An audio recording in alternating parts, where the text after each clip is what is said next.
கேரளாவில் ஏபிஎம்சி மற்றும் மண்டிகள் இல்லையே, ஏன்? எதிர்க்கட்சிகள் ஏன் கேரளாவில் போராட்டம் நடத்தவில்லை?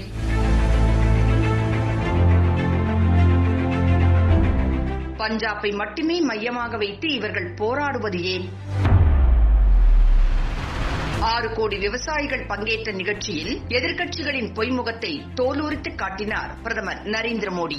முன்னாள் பிரதமர் வாஜ்பாய் பிறந்த நாளை மத்திய அரசு கடந்த 6 ஆண்டுகளாக டிசம்பர் மாதம் நல்லாட்சி தினமாக கொண்டாடி வருகிறது. இதையொட்டி நல்லாட்சி தின நிகழ்ச்சி டெல்லியில் கொண்டாடப்பட்டது. பிரதமர் நரேந்திர மோடி அவர்கள் பங்கேற்று விவசாயிகளுக்கு பிரதமர் சம்மான் நிதிக்கான அடுத்த தவணை தொகை ரூபாய் 18,000 கோடி நிதியை ஒதுக்கீடு செய்து அறிவிப்பு வெளியிட்டார். இதற்கான பொத்தானை அவர் அழுத்தினார். இதை அடுத்து நாடு முழுவதும் 9 கோடி விவசாயிகளுக்கு தலா ரூபாய் 2,000 வீதம் வங்கிக் கணக்கில் சேர்க்கப்பட்டது. மேலும் விவசாயிகள் மத்தியில் காணொலி மூலம் பிரதமர் மோடி உரை நிகழ்த்தும் நிகழ்ச்சிக்கும் ஏற்பாடு செய்திருந்தனர். இந்த நிகழ்ச்சியை நாடு முழுவதும் விவசாயிகள் காணொலி மூலம் பார்ப்பதற்கும் ஏற்பாடு செய்யப்பட்டு இருந்தது. பிரதமர் மோடி ரூபாய் 18,000 கோடி நிதியை ஒதுக்கி விவசாயிகள் மத்தியில் உரை நிகழ்த்தினார். மேலும் அவர் 6 மாநில விவசாயிகளுடன் கலந்துரையாடல் நடத்தினார். அதில் விவசாயிகள் கேட்ட பல்வேறு கேள்விகளுக்கு பிரதமர் மோடி பதிலளித்தார். அவரது நிகழ்ச்சி நாடு முழுவதும் அனைத்து வட்டார வளர்ச்சி அலுவலகங்களிலும்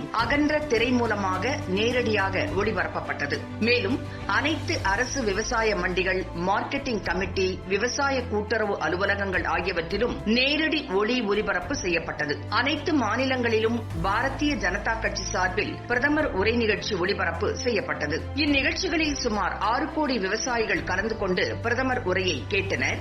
ஒவ்வொரு இடத்திலும் நடந்த நிகழ்ச்சிகளில் மத்திய மந்திரிகள், எம்பிக்கள், எம்எல்ஏக்கள் மற்றும் கட்சி நிர்வாகிகள் பங்கேற்றனர். மத்திய மந்திரி பிரகாஷ் ஜவ்டேகர் தமிழகத்தில் நடைபெற்ற நிகழ்ச்சியில் பங்கேற்றார். செங்கற்பட்டு மாவட்டம் மறைமலை நகரில் திறந்தவெளி மைதானத்தில் பிரதமர் மோடி காணொலி மூலம் விவசாயிகளுடன் கலந்துரையாடும் நிகழ்ச்சிக்கு ஏற்பாடு செய்யப்பட்டிருந்தது. இதில் மாநில பாஜக தலைவர் திரு எல் முருகன் உள்ளிட்ட நிர்வாகிகள், தொண்டர்கள் கலந்து கொண்டனர். மத்திய அரசு கொண்டு வந்துள்ள விவசாய உதவி திட்டங்கள் பற்றி கட்சி நிர்வாகிகள் விளக்கம் அளித்து பேசினார்கள். நோட்டீஸ்களும் வழங்கப்பட்டன. பிரதமர் மோடி தனது உரையில் இன்று ஒவ்வொரு விவசாயியும் தனது விவசாய விளைபொருட்களுக்கு சிறந்த விலையை எங்கு பெறுகிறார்கள் என்பது தெரியும். இந்த வேளாண் சீர்திருத்த சட்டங்கள் மூலம் விவசாயிகள் தங்கள் விளைபொருட்களை எங்கு வேண்டுமானாலும் விற்கலாம். விவசாயிகள் பயன் அடைகிறார்கள் என்றால் என்ன தவறு? அதை ஏன் இவர்களால் சகித்துக் கொள்ள முடியவில்லை என்றார். மேலும் மண்டிகள், ஏபிஎம்சி பற்றி பேசும் குழுக்கள் தான் கேரளாவையும் மேற்கு வங்காளத்தையும் அழித்தவர்கள். இன்று கேரளாவில் ஏபிஎம்சி மற்றும் மண்டிகள் இல்லையே, ஏன்? கேரளாவில் போராட்டங்கள் இல்லையே, அது ஏன்? அவர்கள் ஏன் அங்கு ஒரு இயக்கத்தை தொடங்கக்கூடாது?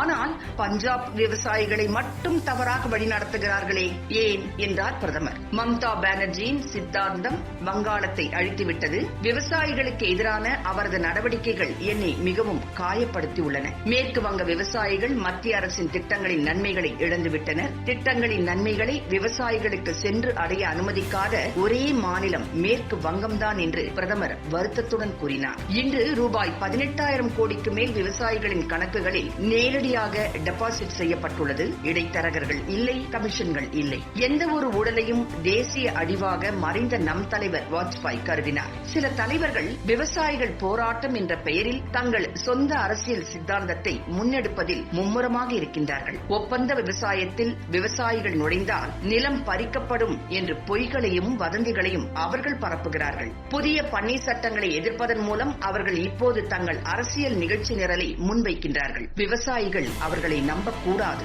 உங்கள் மத்திய அரசை நீங்கள் நம்புங்கள் என்று கூறினார்.